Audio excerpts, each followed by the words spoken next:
তেওতা জমিদার বাড়ি মানিকগঞ্জ জেলা শিবলাই উপজেলার তেওতা ইউনিয়ন পদ্মা নদীর পাশে অবস্থিত।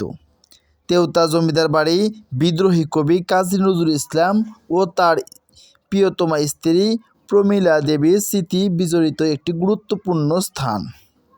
মানিকগঞ্জের শিবলাই উপজেলায় তেওতা জমিদার বাড়িতে কাজী নজরুল ইসলাম প্রমীলা দেবীর রূপে মুগ্ধ হয়ে লিখেছিলেন, তুমি সুন্দর তাই চেয়ে থাকি প্রিয়, সে কি মোর অপরাধ। কাজী নজরুল ইসলাম ও প্রমীলার দেবীর প্রেমের স্মৃতি সাক্ষী তেওতা জমিদার বাড়ির পাশে ছিল প্রমীলা দেবীর পিতার বাড়ি। প্রমীলা দেবীর পিতা বসন্ত সেনের বাসুর পুত্রের বীরের সেনের সঙ্গে কবি সখ্যতার কারণে কবি তাদের বাড়িতে অবাধ যাতায়াত করতে পারতেন। লোকমুখে প্রচারিত তেওতা জমিদার বাড়িটি বয়স প্রায় ৩০০ বছর। মানিকগঞ্জ জেলা ইতিহাস থেকে পাওয়া তথ্য মতে সপ্তম শতকের শুরুতে পাঁচু সেন নামে দরিদ্র কিশোর তামাকের ব্যবসা বিপুল অর্থ সম্পদ অর্জন করে দিনাজপুর জয়গঞ্জে জমিদারি কিনে পঞ্চলং সেনের নামে পরিচিতি লাভ করে।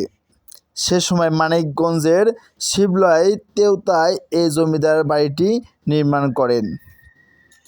তেওতা জমিদার বাড়ির প্রধান ভবনের উত্তর ভবনগুলোকে হেমশঙ্কর অ্যাটেস্ট এবং দক্ষিণের ভবনগুলোকে জয়শঙ্কর অ্যাটেস্ট নিয়েছিল। প্রতিটি অ্যাটেস্টের সামনে নাট মন্দির অবস্থিত। পূর্ব দিকে নালদিঘি বাড়িটির জমিদারের আন্দর মহল হিসাবে ব্যবহৃত হতো।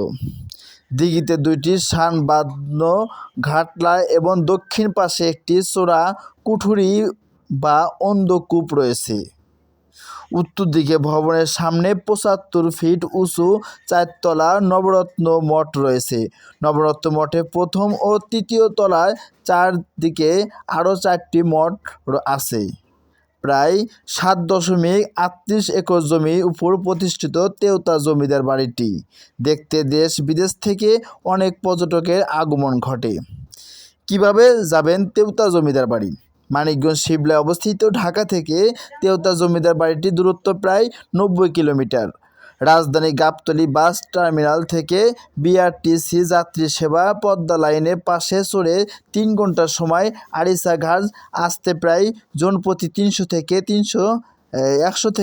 ১৬০ টাকা বাস ভাড়া লাগে।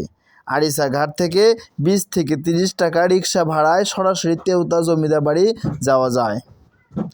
কোথায় থাকবেন এবং কোথায় খাবেন?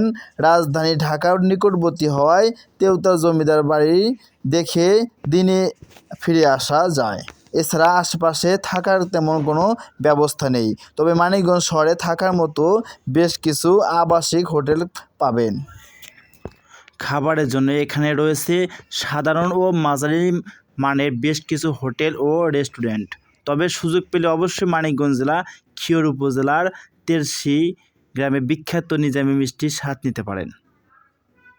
মোহাম্মদ পলাশ শেখ, দৈনিক আল রাদার।